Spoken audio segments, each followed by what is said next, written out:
a creepy Christmas story. The most festive time of the year, Christmas, has arrived. Are you all excited?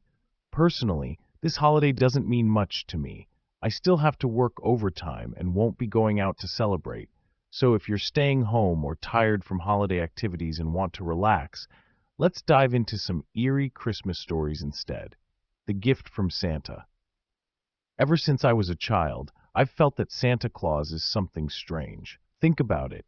Breaking into strangers' homes in the middle of the night just to leave gifts for good kids is already bizarre. And why is it only for children?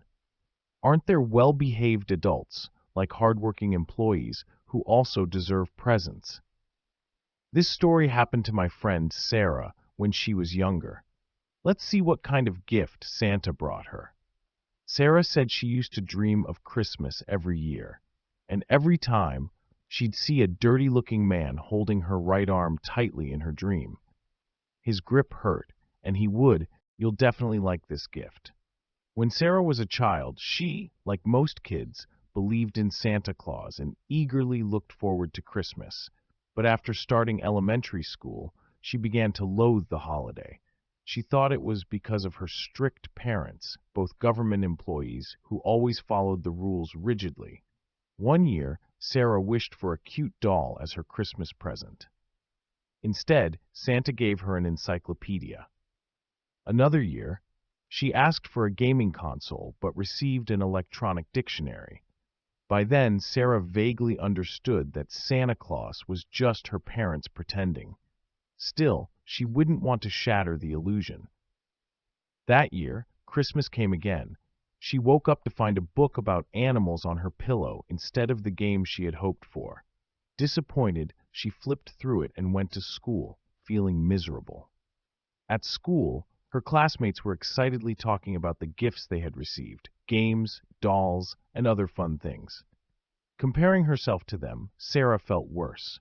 Her gift was so lame. That day, she walked home alone, avoiding her usual route to steer clear of her friends. While passing through a quiet park, a man called out to her, "Hey, little girl." Sarah turned around to see a scruffy man standing there. He wasn't someone she recognized. He looked a bit unkempt, like an overworked office employee. The man smiled and asked, "Do you want something special?" Normally, Sarah would ignore strangers, as her mother had taught her. But that day, maybe because she was upset, she answered, "Yes." The man's face lit up. "I knew it. I knew I'd find someone to take it this Christmas." Sarah stared at the man curiously. Could he be the real Santa Claus? He didn't have a beard, but his large, clear eyes reminded her of something magical. The man patted her head and handed her a gift-wrapped box about the size of a basketball. "Here, take this. You'll love it." Sarah thanked him excitedly and ran home, eager to open the present. What could it? A game console? A doll? When she opened the box, she found a wooden container. Inside the container was a grayish jar. Curious, she opened the jar to find it filled with coarse white sand. Confused, she dug her hands into the sand, hoping the real gift was hidden at the bottom. Suddenly, her mom came home. Seeing Sarah with the jar, her mother's face froze. She screamed, "Where did you get this?" Panicked, Sarah tried to explain, but her mother yelled, "This is a cremation urn. That's someone's ashes." Sarah froze, staring at the white sand scattered around the room. That was the day she stopped believing in Santa Claus. The Black Santa. Have you heard of the urban legend about the Black Santa? It's said that if you leave a picture of a black-clad Santa in your stocking on Christmas Eve, he will come to deliver a gift. However, there's a catch. You'll have to sacrifice something important in return. A few years ago, I was a college student, and Some university girls spend Christmas with their boyfriends, but since I don't have one, I invited two single friends to have a Christmas party together. One of them, let's call her Mika, half-jokingly said, "I'm going to summon the Black Santa Claus and ask him for a boyfriend." Fueled by the alcohol, the other friend, Ayumi, and I agreed to summon Black Santa Claus as well. Mika immediately took out a notepad and drew a handsome guy, like the ones often seen in shoujo manga, along with Black Santa Claus, then put the paper in a sock. She said, "Although this is probably fake, I'm not going to write down the price. It just doesn't feel right." We all laughed, thinking Mika was being too superstitious and didn't take it seriously. Ayumi glanced at me, and we started chatting about gossip and random topics. Before we knew it, it was already 3 a.m., and we began feeling drowsy. Suddenly, a loud bang startled me awake. The noise seemed to come from the ceiling. Mika and Ayumi also looked up. The sound didn't stop, but continued, bang, bang, as if someone was walking on the roof. Mika's apartment was on the second floor of a two-story building. At first, I had completely forgotten about the Black Santa Claus thing, but the noise made me wonder if it could be him. Mika and Ayumi seemed to have the same thought. With a wry smile, Mika said, "Hey, it couldn't be real, could it?" We all remained silent. The sound of footsteps on the roof continued for quite a while. Ayumi nervously said, "It's probably just a cat." At that moment, there was a loud thud as something jumped onto the balcony. Through the curtains, we could see a shadow. A chill ran down my spine from fear. Ayumi shouted, "It's definitely a cat, right?"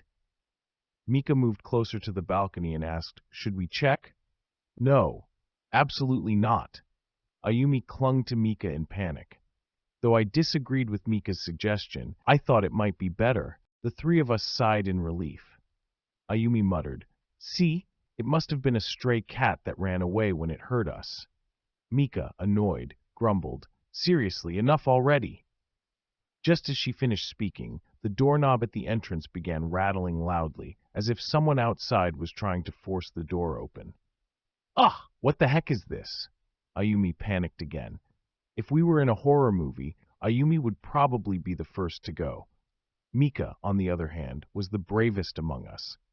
After hesitating for a while, she stood up and walked toward the door. "Who is it?" she called out. "I'm Black Santa Claus," came the reply. "No way." The three of us froze in fear. Then, to our surprise, Mika suddenly started putting on her shoes. "Wait, you're not going to open the door, are you? I'm just going to check." Before I could stop her, Mika opened the door and stepped out.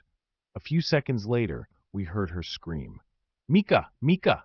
To my surprise, I saw Mika standing with a man who looked somewhat familiar. Both had playful smiles on their faces.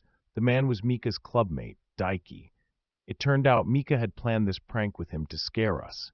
Seriously, this joke went too far. As the tension dissipated, tears streamed down my face. "Are you crying?" Although I was angry, I felt more relieved and let down. We returned to the room to find Ayumi trembling in a corner. "Ayumi, it was all Mika's prank. Don't be scared anymore." But Ayumi still couldn't shake off her fear and kept trembling. I decided Mika and Daiki needed to apologize to her. Just then, Ayumi slowly pointed behind me. I turned around and saw Mika and Daiki chatting by the door. Mika said, "I can't believe you actually climbed onto the roof. That's taking the prank way too seriously." "Huh? What are you talking about?" "I didn't do that." At that moment, the door opened again. Standing behind Mika was about. I couldn't believe my eyes. Mika and Daiki froze. Black Santa Claus grabbed Mika, slung her over his shoulder, and walked off. Ayumi's scream echoed through the hallway. Daiki and I immediately ran out, but both Black Santa Claus and Mika were gone. It turned out that Mika's wish to Black Santa Claus had indeed come true. 2 years later, it was Christmas again. On Christmas Eve, we had immediately called the police, but Mika had never been found. My life, however, had undergone a dramatic change. Early next year, I'm getting married to Daiki. He felt deeply guilty about Mika's disappearance, believing his prank caused it. Mika had been my best friend, so Daiki often confided in me about his guilt. Over time, as we comforted each other, we became each other's most important person. Meanwhile, Ayumi developed severe psychological trauma and started seeing a therapist. She now lives a secluded life in her hometown, and I haven't been able to contact her recently. Out of everything that happened, if you have the chance, You should try it too. Maybe your wish will come true. She carried a Prada bag and had the aura of an elegant beauty.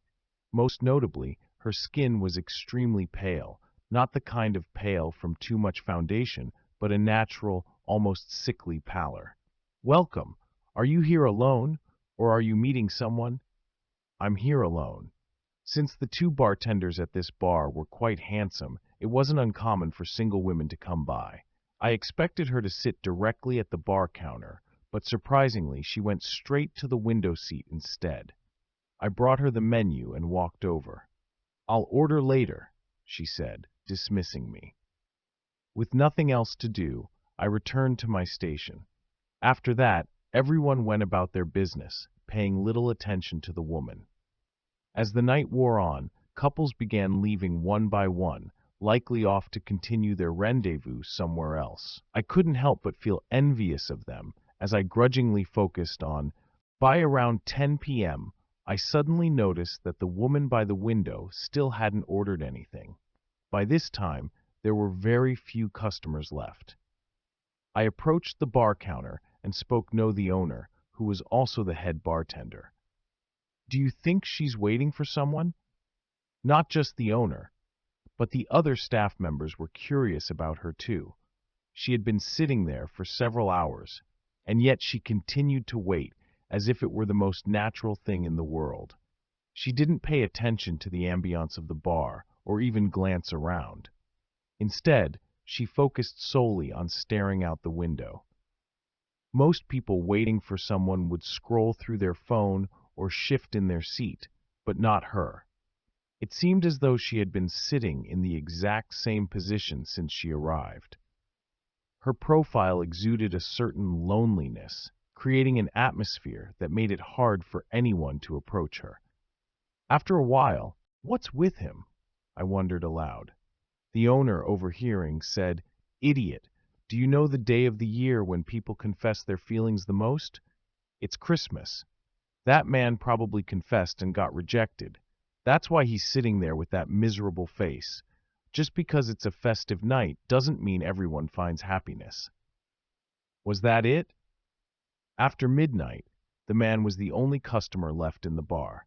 He continued to drink alone, staring at the night view with that melancholic look. The owner came out from behind the counter and approached him. "You're the only one here now," he said. "Why not come to the bar? It's easier to talk, and drinks taste better with some company." The man hesitated, but eventually moved to the bar. At first, he only responded occasionally, chatting about things like professional baseball. Before long, however, after a few more drinks, he began speaking in fragments. He revealed that he had gotten married last spring. On Christmas Eve that year, he and his wife had come to this very bar. They had sat in that same window seat, drinking together. His wife had loved the bar and told him that it was where they'd spend Christmas every year. Not just next year, she had said, but every Christmas in the future. It had been an incredibly happy time. As I listened, I couldn't help but think, whenever someone says something like that, a tragedy is bound to follow. Soon after, his wife was diagnosed with leukemia. By the time it was discovered, it was already in the late stages, too late for treatment. The man had told his wife, who was bravely undergoing treatment, "Next Christmas we'll go to that bar together again. You'll get better, and we'll be there." She had smiled and replied, "Okay, I promise. When I recover, we'll go there again." But despite their promise, she passed away early last month. Taking another sip of his drink, the man said, "Today, I spent the whole day alone in my room, crying. Seeing all those happy couples on the streets, I couldn't take it anymore. The loneliness was suffocating. All I wanted was to drink until I passed out. But as I drank, I suddenly thought of this bar. My wife told me with tears in her eyes that she wanted to come here again, so I immediately took a cab over. In that moment, I seemed to understand everything, and I wasn't the only one. Everyone in the bar seemed to get it.